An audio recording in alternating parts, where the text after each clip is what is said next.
बिस्मिल्लाहिर्रहमानिर्रहीम। अस्सलामुअलैकुम students, this is Atif Ahmad, your physics teacher.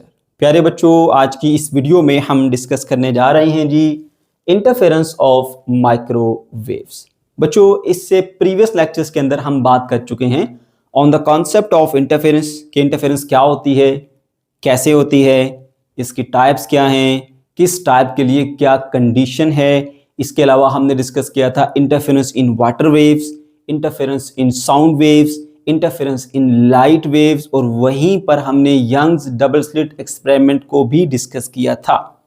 आज मेरे बच्चों हम डिस्कस करने जा रहे हैं जी इंटरफेरेंस इन माइक्रोवेव्स। ठीक है, छोटा सा आसान सा टॉपिक है, इसमें छोटा सा एक्सपेरिमेंट है, उस एक्सपेरिमेंट को डिस्कस करेंगे, उसके रिजल्ट्स को इंटरप्रेट करेंगे और थोड़ा सा ना बच्चों उसकी जो सिग्निफिकेंस है उसके बारे में बात करेंगे। ठीक है, तो चलिए जी स्टार्ट करते हैं। तो बच्चों, अगर आपने इंटरफेरेंस का जो कॉन्सेप्ट वाला टॉपिक है वो नहीं लिया तो मैं आपसे ये कहूँगा कि ज़्यादा बेहतर है कि आप पहले उसको सीखें, उसके बाद फिर आप इस टॉपिक पे आएँ। लेकिन फिर भी मैं यहाँ पे थोड़ा सा उसको रिवाइज करा दूंगा ताकि अगर आपने वो नहीं भी देखा तो फिर भी आप इसको अंडरस्टैंड तो कर पाए।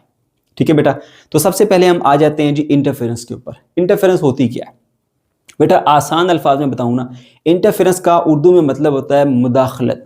एक वेव के काम में दूसरी वेव मुदाखलत पैदा करती है। ठीक है, दो वेव्स जिनकी फ्रीक्वेंसी एक जैसी हो, ठीक है, और वो दोनों एक ही डायरेक्शन में ट्रैवल कर रही हो, एक ही वक्त में एक ही मीडियम में, जब वो आपस में मिलेंगी ओवरलैप करेंगी और उससे इंटरफेरेंस होती है। अब उनकी ओवरलैपिंग से क्या होता है, एक नई वेव बनती है जिसका एम्पलीट्यूड पहले से ज्यादा भी हो सकता है और पहले से कम भी हो सकता है। ठीक है, डिपेंड करता है कि वो किस तरह से ओवरलैप करती हैं। इसको बेटा सिंपली हम कहते हैं इंटरफेरेंस। ठीक है बेटा, और इसके अलावा इंटरफेरेंस की दो टाइप्स को हमने डिस्कस किया था, कंस्ट्रक्टिव इंटरफेरेंस और डिस्ट्रक्टिव इंटरफेरेंस। ठीक है, कंस्ट्रक्टिव इंटरफेरेंस में ऐसा होता है कि एक वेव आपकी लेट से ये जा रही है और दूसरी वेव भी आपकी इसी तरह जा रही है, सेम फ्रीक्वेंसी वाली। ये इस तरह ओवरलैप करती है कि एक का क्रस्ट दूसरे के क्रस्ट के ऊपर आता है और एक का ट्रफ दूसरे के ट्रफ पे आता है, तो ये कंस्ट्रक्टिव इंटरफेरेंस करती हैं। और एक कह लीजिए कि एक ग्रेटर एम्पलीट्यूडल वेव जो है वो प्रोड्यूस कर देती है, इसको कंस्ट्रक्टिव इंटरफेरेंस कहते हैं। इसी तरह डिस्ट्रक्टिव को भी रिवाइज कर लीजिए। डिस्ट्रक्टिव इंटरफेरेंस में बेटा ये होता है कि आपके पास ये एक वेव जा रही है और ये दूसरी वेव आ रही है, ये इस तरह से मिलती है कि एक का क्रस्ट दूसरे के ट्रफ पर गिरता है या एक का ट्रफ दूसरे के क्रस्ट पर गिरता है। इस तरह से ये क्या होता है, एक दूसरे के जो एम्पलीट्यूड है उसको खत्म कर देती है, डिस्ट्रॉय कर देती हैं। और अगर इनका बराबर एम्पलीट्यूड है तो बिल्कुल आपको फिर जीरो रिजल्ट मिलता है। ठीक है, ये एक दूसरे को डिस्ट्रॉय कर देती हैं। This is called destructive interference. ठीक है, ये दो चीजें आपको अच्छे से पता होनी चाहिए।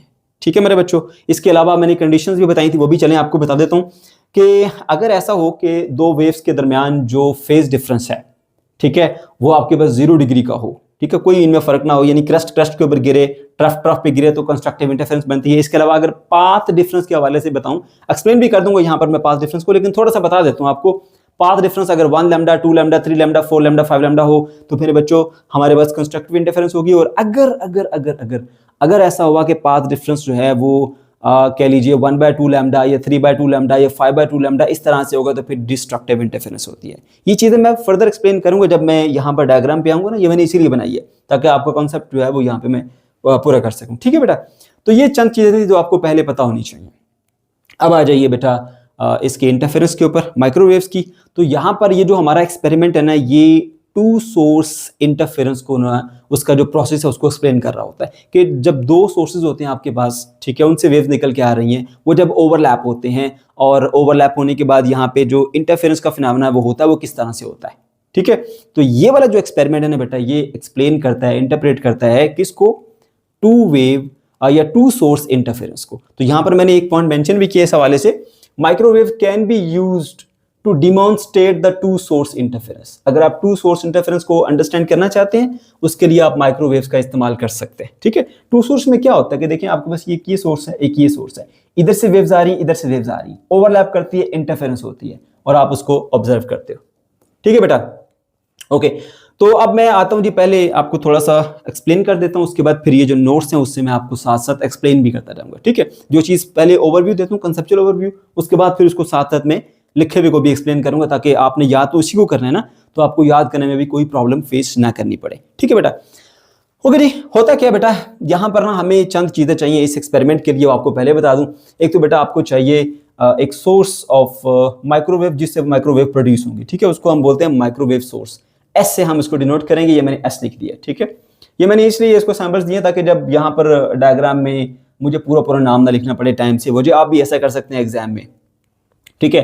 तो माइक्रोवेव का एक आपको सोर्स चाहिए जो कि माइक्रोवेव्स को प्रोड्यूस करे। उसके बाद फिर आपको मेटल की चाहिए बेटा यहाँ पे स्ट्रिप्स, ठीक है, जो कि बेसिकली क्या करेंगे, मेटल की प्लेट्स होती हैं जो कि यहाँ पे उनमें 2 ओपनिंग होगी जहाँ से वेव्स पास कर सकें, ठीक है। अच्छा जी, ये मेटल की प्लेट इसलिए यूज करते हैं क्योंकि ये फिर माइक्रोवेव को आगे जाने नहीं देती, सिर्फ स्लिट से ही वो जो स्पेसिंग है वहां से ही गुजर के जाएंगी, यहाँ से पास करके नहीं जा पाएंगी, ठीक है। अच्छा, तो आपको प्लेट्स चाहिए, प्लेट्स के अलावा फिर माइक्रोवेव्स को डिटेक्ट करने के लिए, क्योंकि हमें ये नजर नहीं आती ना, तो डिटेक्ट करने के लिए ना बेटा आपको एक डिटेक्टर चाहिए, माइक्रोवेव डिटेक्टर। ये चीजें आपको 3 मेन कंपोनेंट है इसके अंदर जो आपको चाहिए। इसके अलावा एक मैंने यहाँ पर मेंशन नहीं किया, आप चाहें तो वो भी बता दीजिए, एक स्क्रीन भी होती है जिस स्क्रीन के ऊपर हम इनको भेज रहे होते हैं, ठीक है। अच्छा जी, ये आपको 3 चीजें चाहिए। अब करना क्या आपने बेटा, सबसे पहले ये सोर्स को रखा और सोर्स के सामने ना आपने इन प्लेट्स को अरेंज कर देना है, ठीक है। इस तरह से मेटल प्लेट्स को अरेंज करना है कि ये दोनों स्लिट्स के कोशिश करने के सेंटर में ये सोर्स आए, ठीक है। अच्छा, उसके बाद फिर क्या होगा जी, यहाँ से जैसे आप इसको प्लेस कर देंगे, आगे सामने प्लेट्स लगा देंगे, उसके बाद फिर आपने यहाँ पे एक स्क्रीन लगानी है, ठीक है। स्क्रीन के ऊपर एक स्केल भी रख दें, ठीक है। स्केल क्यों रखना है मैं उसकी वजह आपको बताऊंगा आगे चल के, क्योंकि वो आपको हेल्प करेगा जब आपने इस एक्सपेरिमेंट से माइक्रोवेव्स की वेवलेंथ कैलकुलेट करनी होती है, वहां पे आपको वो फैसिलिटेट करता है, आपको हेल्प करता है, ठीक है। तो एक स्केल वगैरह कोई लगा दीजिए, साथ में यहाँ पे एक डिटेक्टर रख लीजिए। तो ये अपरेटस है आपका। सबसे पहले क्या रखना है बेटा, ट्रांसमीटर, उसके आगे metallic plates with double slit, ठीक है। उसके बाद क्या रखना है, डिटेक्टर, डिटेक्टर के साथ एक स्केल लगा दीजिए। ये बेटा आपकी जो है वो चंद जरूरी चीजें, ठीक है। इस तरह से आपने अपरेटस को लगा देना है। फिर क्या करना है, जैसे ही बेटा आप इसको ऑन करोगे यहां से माइक्रोवेव प्रोड्यूस होंगी, ठीक है। अब इंटरफेरेंस के लिए ना हमें चाहिए होती हैं ऐसी वेव्स जिनकी सेम फ्रीक्वेंसी हो और फेज डिफरेंस भी इनमें सेम हो, ठीक है। यानी कोहेरेंट सोर्स से हमें वेव्स चाहिए होती हैं। तो जब आप एक ही सोर्स को 2 सोर्स में डिवाइड कर लेते हैं ना, सामने स्लिट लगा के, अब यहां से जो बाहर वेव्स आएंगी यूं बिहेव करेंगे जैसे ये एक सोर्स से प्रोड्यूस होकर आ रही हैं, और यहां से जो वेव्स बाहर आएंगी वो भी ऐसा मालूम होगा जैसे एक सोर्स से प्रोड्यूस होकर आ रही हैं, ठीक है। तो इस तरह से आपके लिए जो है ना वो कोहेरेंट सोर्स बनाना बहुत ज्यादा आसान हो जाता है। इसी वजह से हम एक ही सोर्स को ना 2 सोर्सेज के अंदर डिवाइड कर लेते हैं ताकि इस सोर्स से आने वाली और इस सोर्स से आने वाली जो वेव्स है आपके पास उनमें फ्रीक्वेंसी का जरा सा भी फर्क ना हो, क्योंकि वो हमने 1 से 2 बनाए हैं ना सोर्स। तो ये वाला जो स्लिट है ये ऐसे एक्ट करेगा जैसे एक सोर्स ऑफ माइक्रोवेव होता है, और ये वाला जो स्लिट है ये भी ऐसे एक्ट करेगा जैसे एक सोर्स ऑफ माइक्रोवेव्स होता है, ठीक है मेरे बच्चों। अच्छा जी, तो इस तरह से ये आपके पास 2 सोर्सेज बन जाते हैं। अब यहां से वेव बन रही हैं, आगे बढ़ रही हैं। अब यहाँ पे ना आपकी एक्सप्लेनेशन के लिए या इजीली आप अंडरस्टैंड कर सकें, जैसे एक वेव में क्रस्ट और ट्रफ होता है ना, इसी तरह से ना मैंने यहाँ पर एक ब्लू और एक ग्रीन कलर की लाइन लगाई। आप समझने के लिए मान लीजिए कि ये आपके पास क्रस्ट है, ये ट्रफ है, ये क्रस्ट है, ये ट्रफ है, ये क्रस्ट है, ये ट्रफ है। जैसे एक वेव में जो मैक्सिमम पॉइंट होता है ना, ये वाले इसको क्रस्ट कहते हैं, और जो ये इसका मिनिमम लोवेस्ट पॉइंट होता है उसको हम ट्रफ कहते हैं, है ना। इसी तरह बस आप समझ लीजिए कि ये आपके पास क्रस्ट है, ये ट्रफ है, ये क्रस्ट है, ये ट्रफ, ये क्रस्ट, ये ट्रफ, इस तरह से आ रही हैं, और आगे ये सोर्स 2 में डिवाइड हो गए, तो यहाँ पे भी क्रस्ट ट्रफ आगे बढ़ते हुए चले जा रहे हैं। ब्लू कलर वाले हमारे पास क्रस्ट हैं और ग्रीन कलर वाले हमारे पास जो है वो बेटा ट्रफ है, ठीक है। अच्छा, अब इधर से भी वेव्स जो ऐसे फैलेंगी, ठीक है, इधर से भी वेव फैलेंगी। जैसे लाइट नहीं फैलती, लाइट कि ये हमारे पास एक सोर्स है, ये दूसरा सोर्स है, इधर से लाइट यूं फैल रही है ऐसे, और इधर से लाइट यूं फैल रही है ऐसे, इस तरह से दोनों जो है ना ये मिलेंगी, ठीक है। तो यहाँ पे देखिए बेटा ओवरलैपिंग हो रही है। तो इसी तरह से इस सोर्स से आने वाली माइक्रोवेव्स और इस सोर्स से आने वाली माइक्रोवेव्स ना आपस में ओवरलैप करती है, एक दूसरे के ऊपर आ जाती है। तो फिर यहाँ पे मेरे बच्चों जो है वो इंटरफेरेंस होती है, और इनकी फ्रीक्वेंसीज भी सेम है क्योंकि हमने एक ही सोर्स से ये 2 सोर्स बनाए हुए हैं, है ना। तो हमारी वो कोहेरेंट सोर्सेज वाली शर्त भी पूरी हो जाती है यहाँ पर। ओके जी, तो ये ओवरलैपिंग करते हैं। ओवरलैपिंग करते हुए बेटा यहाँ पे कुछ पोजीशंस ऐसी होती है कि जहाँ पे एक वेव का समझ लीजिए क्रस्ट दूसरी वेव की क्रस्ट पे आता है। तो जब क्रस्ट पर आता है ना बेटा, ये कंस्ट्रक्टिव इंटरफेरेंस होती है, ठीक है। और वहां पर जो आपके पास रिजल्टेंट वेव बनती है उसका एम्पलीट्यूड बढ़ जाता है, और कुछ पॉइंट आपको ऐसे मिलेंगे जहां पे क्रस्ट ट्रफ के ऊपर आ रहा है, तो वहां पे डिस्ट्रक्टिव इंटरफेरेंस होगी इस तरह से, और वो एक दूसरे को डिस्ट्रॉय कर देंगे, बिल्कुल एम्पलीट्यूड 0 हो जाएगा, ठीक है बेटा। तो जब यहाँ पे आपने देखा कि इधर से जो आपके पास ब्लैक स्पॉट्स है ये मैंने शो किए, ये वो पॉइंट्स है जहां पे क्रस्ट पे गिर रहा है, ट्रफ पे। गौर से देखिएगा बेटा, ब्लू वाली ब्लू को कट कर रही है, ग्रीन वाली ग्रीन को कट कर रही है, ब्लू वाली ब्लू को, ग्रीन वाली ग्रीन को, ब्लू वाली ब्लू को, ग्रीन वाली ग्रीन को। तो ये सारे पार्ट्स वो हैं जहां पे कंस्ट्रक्टिव इंटरफेरेंस हुई है, ठीक है। अब डायग्राम बनाने की मैंने कोशिश तो ये की है कि बिल्कुल आपकी ये स्ट्रेट पॉइंट बने, बट थोड़ा बहुत बनाते हुए ऊपर नीचे चीजें हो सकती हैं, ये बिल्कुल स्ट्रेट लाइन हो जाएगी इस तरह से। अब यहां पर भी देख सकते हैं बेटा, ग्रीन वाली ग्रीन को कट कर रही है, ब्लू वाली ब्लू को कट कर रही है, जहां पे ग्रीन ग्रीन पे आ रही है, ब्लू ब्लू पे आ रही है, इसका मतलब यह है कि क्रस्ट क्रस्ट पर और ट्रफ ट्रफ पर गिर रहा है। और जब जब क्रस्ट क्रस्ट पर और ट्रफ ट्रफ पर गिरता है ना बेटा, तो कंस्ट्रक्टिव इंटरफेरेंस होती है और वहां पर एक ग्रेटर एम्पलीट्यूड की जो है वो वेव प्रोड्यूस हो जाती है, समझिए। ओके, अच्छा, उसके बाद फिर कुछ ऐसे भी पोजीशंस हैं जहां पे ब्लू वाली लाइन ग्रीन वाली लाइन को कट कर रही है। ये देखिए यहाँ पे जैसे क्रस्ट ट्रफ पर गिरता है ना, ठीक है, तो क्रस्ट को तो हमने ब्लू से शो किया, ग्रीन को हमने जो है वो शो किया एज अ ट्रफ। तो फिर इसका मतलब ये कि क्रस्ट ट्रफ पर गिर रहा है, तो जब क्रस्ट ट्रफ पर गिरेगा ना तो वहां पर डिस्ट्रक्टिव इंटरफेरेंस होगी। जब वहां पर डिस्ट्रक्टिव इंटरफेरेंस होगी ना बेटा, तो वहां पर एम्पलीट्यूड बिल्कुल खत्म हो जाएगा या वो बिल्कुल वनिश हो जाएगी, जीरो हो जाएगी, ठीक है। तो यहां पर देखिए जो ये वाला पॉइंट है जिसको मैंने हाईलाइट नहीं किया, ये देखिए, चले मैं शो कर देता हूँ, ये ग्रीन और ब्लू ये कट हो रही है, ये ग्रीन और ब्लू कट हो रही है, ग्रीन ब्लू कट हो रही है, green blue cut, green blue green blue green blue green blue. तो ये सारे स्पॉट अगर आप चाहें तो इसको भी हाईलाइट कर सकते हैं। मैं चंद एक को हाईलाइट कर देता हूं ब्लू से। ये सारे जो ब्लू वाले स्पॉट्स हैं बेटा, ये आपके पास डिस्ट्रक्टिव इंटरफेरेंस वाले स्पॉट्स हैं, ठीक है। यहां पर भी आप देख सकते हैं ब्लू ग्रीन की यानी अपोजिट कलर जो कट कर रहे हैं, इसका मतलब है क्रस्ट ट्रफ पर गिर रहा है। तो यहां पर मेरे बच्चों आपके पास जो इंटरफेरेंस हो रही है ना, ये डिस्ट्रक्टिव इंटरफेरेंस है, ठीक है। आप ये देख सकते हैं ये सारे पॉइंट जो हैं, ये सारे पॉइंट बेटा आपके पास कौन से वाले हैं, डिस्ट्रक्टिव इंटरफेरेंस के। ओके, तो जहां पर ग्रीन वाली ब्लू से कट हो रही है बेटा, वो डिस्ट्रक्टिव इंटरफेरेंस को शो कर रहे हैं। और जहां पर जो है वो आपके पास ग्रीन वाली ग्रीन पर और ब्लू वाली ब्लू पर कट हो रही है, उन वाले पॉइंट्स के ऊपर कंस्ट्रक्टिव इंटरफेरेंस हुई, यानी क्रस्ट क्रस्ट पे गिर रहा है, ट्रफ ट्रफ पे गिर रहा है। कंडीशन मैंने बताई थी शुरू में, आपको रिवाइज करा दी थी, ठीक है। तो इस तरह से बेटा आपके पास जो है वो इंटरफेरेंस पैटर्न जनरेट हो जाएंगे, कहीं पे एम्पलीट्यूड हाई होगा, कहीं पे एम्पलीट्यूड लो होगा। बट हमें तो ये नजर नहीं आती ना, तो हम कैसे ऑब्जर्व करेंगे इसको? उसके लिए फिर हम डिटेक्टर का इस्तेमाल करते हैं। ये बेटा आपके पास एक डिटेक्टर है, इस डिटेक्टर को ना आपने डिफरेंट पोजीशंस के ऊपर लेके जाना है, ठीक है। अब मैंने तो इसका बिल्कुल थोड़ा सा एक व्यू दिखाया, ये ऐसे पूरा वाइड है इसका व्यू, इस तरह से ना यूं जा रही है ऐसे और ऐसे, बट हमारे पास स्पेस कम होने की वजह से मैंने इसका सिर्फ थोड़ा सा पोर्शन आपको दिखाया। तो यहाँ पर बेटा आपने क्या करना, डिटेक्टर को यहाँ लेके जाएंगे, यहाँ पे यहाँ पे यहाँ पे यहाँ पे। ये ऐसा डिटेक्टर है ना कि जब इसके अंदर माइक्रोवेव्स आएंगी ना, तो वो एक जो है वो साउंड प्रोड्यूस करेगा, ठीक है। एक साउंड प्रोड्यूस होगी, ठीक है, एक ट्यून प्रोड्यूस होगी, और जैसे जैसे उसकी इंटेंसिटी हाई होती जाएगी ना, ठीक है, वैसे वैसे जो है वो साउंड लाउड होती जाएगी। तो वो पॉइंट्स जहां पर कंस्ट्रक्टिव इंटरफेरेंस हुई है, एम्पलीट्यूड मैक्सिमम हुआ है, वहां पर आपको मैक्सिमम साउंड सुनाई देगी। और जहां पर जो है वो डिस्ट्रक्टिव इंटरफेरेंस हुई है, साउंड बिल्कुल वेनिश हो जाएगी। और इसके इन बिटवीन जो है अगर साउंड आएगी भी तो वो फीबल सी साउंड होगी, मध्यम सी साउंड होगी, ठीक है, कुछ खास लाउडनेस उसके अंदर मौजूद नहीं होगी। तो इस तरह से बेटा आपने यहाँ पर जब डिटेक्टर को रखा तो आपको मैक्सिमम जो है वो एक साउंड सुनाई दे रही है, पीक साउंड सुनाई दे रही है। इसका मतलब है यहाँ पर इसकी जो इंटेंसिटी है वो हाई है, ठीक है। उसके बाद आगे की तरफ मूव करते जाएं, ऊपर जाते जाएं, आपको साउंड बिल्कुल खत्म हो जाएगी। ये वाला जो पॉइंट्स आ रहे हैं, ये वाले डिस्ट्रक्टिव इंटरफेरेंस के, यहाँ पर साउंड बिल्कुल खत्म हो जाएगी। फिर आप ऊपर जाएंगे, ऐसा ऐसा आवाज बनती जाएगी। यहाँ पर कहीं आएंगे तो फिर आपको दोबारा से उसका एक पीक साउंड का जो है वो सुनाई देगा। तो इस तरह से ना आपने वो पॉइंट्स आइडेंटिफाई कर लेने, आप बताएंगे यहाँ पर आवाज बड़ी ऊंची सुनाई दी थी, यहाँ पर बड़ी ऊंची आवाज सुनाई दी थी, यहाँ पर बड़ी ऊंची आवाज सुनाई दी थी, इसके दरम्यान में यहाँ पर बिल्कुल आवाज बंद हो गई थी, यहाँ पर आवाज बंद हो गई थी। तो जहां पर आवाज खत्म हो गई थी वो डिस्ट्रक्टिव इंटरफेरेंस, जहां पर आवाज बहुत ज्यादा लाउड हो गई थी वो मेरे बच्चे आपके पास कंस्ट्रक्टिव इंटरफेरेंस वाले पॉइंट्स होंगे, ठीक है।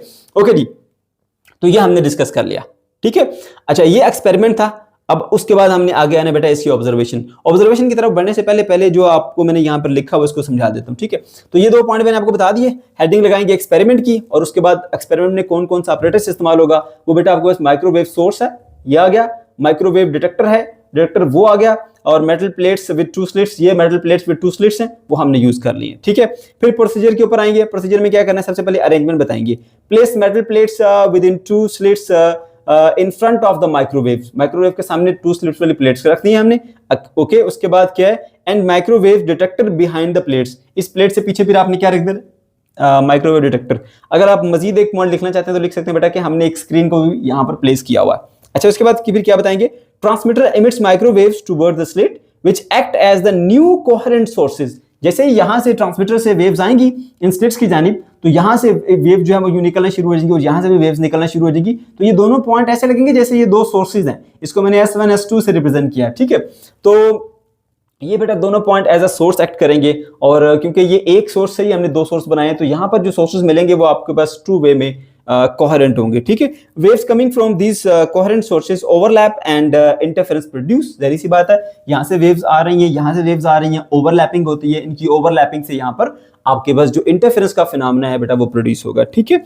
ओके जी, तो ये डिस्कस कर लो। उसके बाद place receiver at the different positions on the screen, ये आपका रिसीवर है, डिटेक्टर है, जो आपने डिफरेंट पोजीशंस के ऊपर रखा हुआ है, आगे पीछे मूव कर रहे हैं और डिटेक्ट कर रहे हैं। तो at some position the detector produce the loud sound and at some position produces the no sound. कुछ पॉइंट्स ऐसे होंगे जहाँ पे बड़ी ऊंची आवाज आएगी, कुछ पॉइंट पे आवाज नहीं आएगी। ये इस तरह से बेटा जो बातें मैंने आपको सिखाई हैं वही बातें मैंने यहाँ पे लिखी हैं, तो आपको अब ये भी पता चल गया कि आपने इसको पेपर में अगर आ जाए तो लिखना कैसे।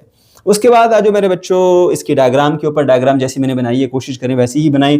तो बेटा उसके लिए आपने दो कलर के पेन यूज कर लेने हैं, एक आपका जो है वो ब्लू कलर का, एक आपका ग्रीन कलर का, ठीक है। तो उस तरह से आपके लिए जरा आसानी होगी, ठीक है। जो बुक वाली डायग्राम है उससे अंडरस्टैंड करना थोड़ा सा मुश्किल होता है, क्योंकि उसमें उन्होंने सिर्फ एक ही कलर रखा है और एक ही वेव बनाई है, वो जस्ट क्रस्ट को शो किया, ट्रफ को शो नहीं किया। बट आप अच्छे से अंडरस्टैंड कर पाएंगे अगर क्रस्ट और ट्रफ दोनों होंगे तो, ठीक है। ओके, उसके बाद फिर आ जाए मेरे बच्चों इसकी ऑब्जर्वेशन के ऊपर। यहाँ पे आपने क्या ऑब्जर्व किया बेटा? दो चीजें आपने ऑब्जर्व की है ना, एक कहीं पे साउंड बड़ा लाउड हो जाता है, एक कहीं पे साउंड बिल्कुल खत्म हो जाता है। तो एक जगह पे कंस्ट्रक्टिव इंटरफेरेंस हुई है, एक जगह पे डिस्ट्रक्टिव इंटरफेरेंस हुई है। ये दोनों बेटा आपकी ऑब्जर्वेशन है, ठीक है। इन ऑब्जर्वेशंस को आपने यहाँ पे लिखना है। तो आप सबसे पहले हेडिंग लगाएंगे जी कंस्ट्रक्टिव इंटरफेरेंस की, और बताएंगे कि कुछ पॉइंट ऐसे थे भाई, पोजीशंस ऐसी थी जहां पर जब डिटेक्टर को लाया गया तो वहां पर बहुत ही लाउड साउंड सुनाई दी गई। इसका मतलब यह है कि वहां पर कंस्ट्रक्टिव इंटरफेरेंस हो रही थी, ठीक है। और कंस्ट्रक्टिव इंटरफेरेंस के लिए कंडीशन भी अगर आप लिखना चाहें तो बड़ा अच्छा है, जरा मैथमेटिक्स का टर्म लिखी जाए ना तो जरा चेक करने वाले को पता चलता है कि इस बच्चे को हर चीज का नॉलेज है, पता है चीजों का, तो वो फिर जरा आपको एडवांटेज मिलता है मार्क्स के हवाले से। तो अच्छा है, यहाँ पे लिख दीजिए, बुक में नहीं लिखी बेटा आप लिख दीजिए, हमें आती तो है ना। पाथ डिफरेंस क्या होता है? पाथ डिफरेंस ये होता है बेटा, देखिए जैसे ये वाला एक पॉइंट है ना, यहाँ पे कंस्ट्रक्टिव इंटरफेरेंस हुई है, तो एक वेव यहां से ट्रैवल करके आई है इधर, एक वेव यहां से ट्रैवल करके आई है इधर। अब इसने जो फासला तय किया और इसने जो फासला तय किया, इन दोनों का पाथ बराबर तो नहीं है ना। अब इसके पाथ और इसके पाथ में जो डिफरेंस है उसको पाथ डिफरेंस कहते हैं। और वो अगर आपके पास 1 लैम्डा के बराबर है, या 2 लैम्डा के बराबर है, या 3 लैम्डा के बराबर है, या 4 लैम्डा के बराबर है, यानी कंप्लीटली लैम्डा होना चाहिए, 1 lambda, 2 lambda, 3 lambda, 4 lambda, any number of lambda, but complete lambda, ठीक है। तो उस केस में एक वेव का क्रस्ट ही दूसरे वेव के क्रस्ट पर गिरेगा, या एक वेव का ट्रफ ही दूसरी वेव के ट्रफ पे गिरेगा, अगर इनमें जो पाथ डिफरेंस है वो हमारे पास कितना हो जाए, इंटीग्रल मल्टीपल ऑफ लैम्डा, यानी 0 lambda, 1 lambda, 2 lambda, 3 lambda, 4 lambda, ठीक है। तो फिर कंस्ट्रक्टिव इंटरफेरेंस होती है, सही है। तो मैंने यहां पर मेंशन कर दिया, the path difference is equal to the n time lambda, where n is equal to 0, 1, 2, 3, 4, यानी कि पाथ डिफरेंस नहीं भी हो सकता, बराबर भी हो सकते हैं। जैसे यहां पर देखिए, ये से दोनों तरफ से जो वेव्स आ रही हैं इस पॉइंट में मिली हैं, तो इसका फासला बराबर है, कंस्ट्रक्टिव इंटरफेरेंस हुई, कोई पाथ डिफरेंस नहीं है, 0 पाथ डिफरेंस है, दोनों बराबर फासला तय करके आए, तो भी आपके पास कंस्ट्रक्टिव इंटरफेरेंस होती है। इसके अलावा अगर पाथ डिफरेंस 1 लैम्डा के बराबर हो जाए, 2, 3, 4, 5 लैम्डा हो जाए, तो भी आपके पास कंस्ट्रक्टिव इंटरफेरेंस ही होती है, लिख दिया। और बता देंगे जी constructive interference, a point at which the detector produce loud sound, constructive interference is produced, ठीक है। So the path difference should be integral multiple of lambda, and number 2 पे आ जाएंगे बेटा आप डिस्ट्रक्टिव इंटरफेरेंस पे। डिस्ट्रक्टिव इंटरफेरेंस में आप ये बता देंगे बेटा कि वो पोजीशंस, वो पॉइंट्स जहां पर एक वेव का क्रस्ट दूसरी वेव के ट्रफ पर गिर गया, या उनमें जो फेज डिफरेंस है वो आपके बस इंटीग्रल मल्टीपल ऑफ लैम्डा नहीं है, वो लैम्डा बाय 2 है, या 3 लैम्डा बाय 2 है, या 5 लैम्डा बाय 2 है, such type of path difference है, तो वहां पर फिर क्रस्ट पर नहीं गिरता, ट्रफ पर नहीं गिरता, तो डिस्ट्रक्टिव इंटरफेरेंस होती है, और वहां पर साउंड बिल्कुल खत्म हो जाएगी, या मिनिमम हो जाएगी, या खत्म हो जाएगी, ठीक है। सो मेंशन करेंगे a point where the detector produce low sound or no sound, ये कम पैदा करेगा या पैदा ही नहीं करेगा, ठीक है। Okay, destructive interference produce, the path difference should B n+1/2 time lambda. अब ये सब चीजें मैं आपको वैसे बताकर लाया हूं इंटरफेरेंस वाले कॉन्सेप्ट के अंदर, लेकिन चलें फिर भी मैंने यहाँ पे आपको रिवाइज करा दिया।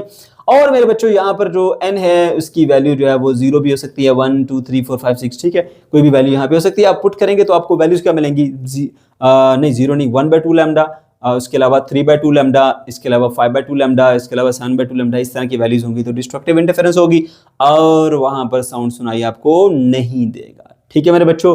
उसके बाद आ जाओ जी, एक बड़ा इंपॉर्टेंट पॉइंट है इसके अंदर, वो क्या है बेटा, how can we find the wavelength of microwave using the Young's double slit experiment, और you can say that the two source interference experiment, ठीक है।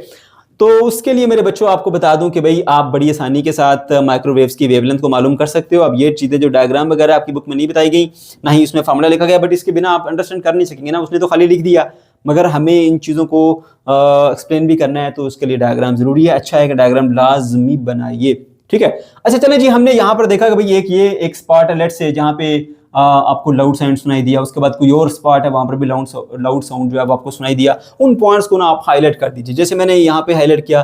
लेट्स से एक ये वाला पॉइंट था जहाँ पे कंस्ट्रक्टिव इंटरफेरेंस हुई और लाउड साउंड सुनाई दिया। इसके बाद फिर ये वाला पॉइंट आया, यहाँ पर भी कंस्ट्रक्टिव इंटरफेरेंस हुई और लाउड साउंड सुनाई दिया। उसके बाद कोई और भी पॉइंट लेना है, यहाँ पे भी एक पॉइंट ले लेते हैं जी, यहाँ पे भी आपको लाउड साउंड सुनाई दिया, यहाँ पर भी ऐसे, ठीक है, ओके। इसके बिटवीन कहीं पे यहाँ पर होगा, लेट्स से वो डिस्ट्रक्टिव इंटरफेरेंस हुई है, साउंड बिल्कुल खत्म हो गया, ठीक है। यहाँ पर कोई और पॉइंट होगा डिस्ट्रक्टिव इंटरफेरेंस, तो सबको नोट कर लो, ठीक है, कि यहाँ पर कंस्ट्रक्टिव इंटरफेरेंस हुई, यहाँ पर डिस्ट्रक्टिव इंटरफेरेंस हुई। अब ना आपने इसकी हेल्प से मालूम कर लेनी है जी माइक्रोवेव्स की वेवलेंथ। कैसे मालूम करेंगे? उसके लिए मेरे बच्चों आपको यंग्स डबल स्लिट एक्सपेरिमेंट का टॉपिक अच्छे से आना चाहिए। वहां पर हमने पढ़ा था एक पॉइंट जो कि था कि दो लगातार आने वाली यानी जो कंसेक्टिव फ्रिंजेस हैं, ब्राइट फ्रिंजेस या कंस्ट्रक्टिव डार्क फ्रिंजेस, उनके दरमियान जो स्पेसिंग है, यानी एक ब्राइट फ्रिंज आई फिर दूसरी ब्राइट फ्रिंज आई, तो ब्राइट फ्रिंज बेसिकली वहीं पे बनती जहां पे कंस्ट्रक्टिव इंटरफेरेंस हो, ठीक है। और उसके बाद दूसरी आने वाली जो कंसेक्टिव ब्राइट फ्रिंज है, उन दोनों के दरमियान जो स्पेसिंग है, उसके लिए एक फार्मूला पढ़ा था। वो फार्मूला मेरे बच्चों आपके पास ये था, डेल्टा वाई, यानी वो बेसिकली आपके पास जो है ना, ये दोनों फ्रिंजेस के दरमियान स्पेसिंग थी, ठीक है। और वो बराबर होता है lambda L divided by D, सही है, जिसमें लैम्डा जो है ना बेटा, लैम्डा वेवलेंथ है, ठीक है। डेल्टा वाई हमारे पास स्पेसिंग है और डी जो है वो डिस्टेंस है बिटवीन दीज टू स्लिट्स, और जो लेंथ है ना बेटा, ये स्क्रीन से फासला होता है जहां पे डिटेक्टर को आप आगे पीछे मूव कर रहे हो, ठीक है। ये चीजें होती हैं। अब यहां पर ना डेल्टा वाई की वैल्यू हम खुद मेजर कर सकते हैं। हमारे पास ये देखिए, मैंने बताया था ना स्केल क्यों रखा। स्केल हमने इसलिए रखा कि यहां पर पड़ा था डिटेक्टर, तो एक जो है वो एक लाउड साउंड सुनाई दी, उसके बाद यहाँ पे डिटेक्टर आया तो आपको एक लाउड साउंड सुनाई दी, है ना। तो ये इन दोनों के दरमियान में जो है ना वो हमने वो फासला मालूम कर लिया, और मान लीजिए कि वो फासला क्या है, यहाँ से लेके यहाँ तक है, जिसको डेल्टा वाई से डिनोट कर रहे हैं। जो भी उसकी वैल्यू है वो हम इजीली मेजर कर सकते हैं, है ना। तो ये वैल्यू आपको पता चल गई। उसके बाद इस स्क्रीन का ना इस प्लेट से कितना फासला है, ये कैपिटल एल से डिनोट करते हैं, ये भी हम मालूम कर सकते हैं, कोई मुश्किल बात नहीं है। हमारे पास स्केल होगा, मेजर कर लेंगे। तीसरी चीज बेटा, इन दोनों स्लिट्स की स्पेसिंग, उसको हम डी से शो करते हैं, ये भी हम मेजर कर सकते हैं, ये भी मेजर कर सकते हैं, ये भी मेजरेबल है, ये भी मेजरेबल है। जब तीनों चीजें ये मेजरेबल है ना, तो फिर आप इसकी वेवलेंथ को मालूम कर सकते हो, क्योंकि ये वो फॉर्मूला है, delta Y is equal to lambda L divided by D. अब यहाँ पे क्या करेंगे, लैम्डा को इधर रखेंगे, डी डिवाइड हो रहा है, इधर मल्टीप्लाई, एल मल्टीप्लाई हो रहा है, इधर आके डिवाइड हो जाएगा। So lambda is equal to delta Y multiply by D divided by L. समझ गए? तो अब क्या हुआ, लैम्डा के लिए रिलेशन आ गया। अब डेल्टा वाई यहां से लेके यहां तक इस स्केल से हम मेजर कर लेंगे, ठीक है। अब ये ना कह देने कि मैंने इसी का स्केच यहां पे लगाया हुआ है, ये मैंने आपको पहले दिखाया, ये बहुत थोड़ा सा व्यू है उसको, अब ये और बड़ा होगा, तो समझ लीजिए कि ये वाला पॉइंट जो है ना, ये वाला पॉइंट आपका ये है, और जो ऊपर वाला पॉइंट है वो यहां से कहीं ऊपर बनेगा, जिसको मैंने शो नहीं किया, ठीक है। क्योंकि फिर बच्चे ये ना सोचेंगे सर देखें ये एक यहां पर बना है और एक यहां पर बना है कंस्ट्रक्टिव वाला, तो आपने बीच में कंस्ट्रक्टिव कहां से ले आए। तो भाई ये थोड़ी सी पिक्चर दिखाई है आपको यहाँ पे थोड़ी सी उसको ब्राइट वे में दिखाया है, ठीक है। तो ये पहला पॉइंट जो यहाँ पे आपको शो हो रहा है ना, ये वाला पॉइंट है, ठीक है। और जो ये है सेंटर वाला पॉइंट, वो यहाँ पे बनेगा। जो एक ऊपर यहाँ पे भी कहीं बनेगा, जो ये वाला चल रहा है ये ऐसे करके, वो ये वाला है, ठीक है, दिखाया नहीं पिक्चर में। ओके जी, तो अब क्या करेंगे बेटा, यहां से लेके यहां तक फासला मेजर कर लिया, डेल्टा वाई पुट कर दिया, डी स्पेसिंग है, दोनों स्लिट्स के दरमियान स्पेसिंग मेजर कर सकते हैं, स्केल हमारे पास अवेलेबल होता है, पुट कर दी। उसके बाद यहां से लेके यहां तक फासला स्केल अवेलेबल है, लेंथ में पुट कर देंगे तो आपको वेवलेंथ मिल जाएगी। इस तरह बड़ी आसानी के साथ आप माइक्रोवेव्स की लेंथ को कैलकुलेट कर सकते हो, वेवलेंथ को, ठीक है। ओके, अच्छा जी, उसके बाद आइए जी जरा इसकी सिग्निफिकेंस के ऊपर, भाई क्या क्या फायदे, हम क्यों डिस्कस कर रहे हैं इसको। पहली चीज, this experiment shows wave nature of the microwave. ये तो बड़ी आसान है, ये जो प्रॉपर्टीज होती है ना, ये सारी इंटरफेरेंस की, ये सब ये वही करती हैं जो वेव्स होती हैं। इंटरफेरेंस, डायफ्रैक्शन, रेयरफैक्शन, रिफ्लेक्शन, ये तमाम प्रॉपर्टीज वेव्स की होती है। तो ये फिर इसका मतलब है ये वेव हुआ, क्योंकि ये इंटरफेरेंस का फिनोमेना कर रही है, ठीक है। इसके अलावा दूसरा, understanding the microwave interference is crucial for designing the microwave communication system. Microwave communication system जब आप कम्युनिकेट कर रहे होते हैं, ठीक है, तो उसके लिए हम माइक्रोवेव का भी इस्तेमाल करते हैं। और अगर आप माइक्रोवेव कम्युनिकेशन सिस्टम को डिजाइन करने जा रहे हैं, तो उसके लिए फिर आपको इसका जो इंटरफेरेंस होता है उसकी सही से इल्म होना चाहिए, ताकि आपको पता हो कि कहाँ पे आपने इंटरफेरेंस करनी है, कहाँ पे आपने इसको अवॉइड करना है, ठीक है। और अवॉइड करना तो कैसे करेंगे, और अगर आपने उसको इंटरफेरेंस करानी है तो फिर कैसे करेंगे। तो ये सब चीज़ों का नॉलेज होगा तो आप जब आप कम्युनिकेशन सिस्टम डिज़ाइन कर रहे हैं बातचीत करने के लिए तो आप उसके थ्रू कर सकते हैं। ठीक है, ये आई थिंक जो सैटेलाइट सिस्टम्स के थ्रू कम्युनिकेशन होती है ना, ये बेसिकली माइक्रोवेव्स के थ्रू ही हो रही होती है। ठीक है बेटा, ओके जी। उसके बाद नेक्स्ट है जी, this experiment provide valuable insight into the broader wave phenomena that govern the various aspect of physical worlds. Simple way में बताता हूँ बेटा, देखो वो कह रहे हैं कि यहाँ पर ये जो आप सीख रहे हो ना इंटरफेरेंस, ये सिर्फ माइक्रोवेव्स तक महदूद नहीं है, यही फिनोमेना बाकी के अंदर भी होता है। साउंड वेव भी इसी तरह से इंटरफेरेंस करती हैं, लाइट वेव भी इसी तरह से इंटरफेरेंस करती हैं, वाटर वेव भी इसी तरह से इंटरफेरेंस करती हैं। ठीक है, तो आप इस एक को समझने के बाद और बहुत सारे कॉन्सेप्ट्स को सीख सकते हैं, अंडरस्टैंड कर सकते हैं। ठीक है, ब्रॉड वे में आप इसको यूटिलाइज कर सकते हैं और बहुत सारे पर्पसेस के लिए आप इसको इस्तेमाल कर सकते हैं, इस कॉन्सेप्ट को। ये सिर्फ माइक्रोवेव से रिलेटेड नहीं है। ठीक है, ओके मेरे बच्चों, ये था हमारा आज का टॉपिक। उम्मीद है आपको समझ आया होगा। अगर कोई कंफ्यूजन है या किसी किस्म का कोई प्रॉब्लम है तो कमेंट सेक्शन के अंदर आप जरूर पूछ सकते हैं। वीडियो अच्छी लगी तो लाजमी से लाइक कीजिएगा, अपने दोस्तों के साथ शेयर कीजिएगा, और अगर अभी तक हमारे चैनल को सब्सक्राइब नहीं किया है तो भाई लाजमी से इसको सब्सक्राइब कर लीजिए। किस चीज़ का इंतजार कर रहे हैं। अल्लाह हाफिज़, मिलते हैं नेक्स्ट वीडियो में।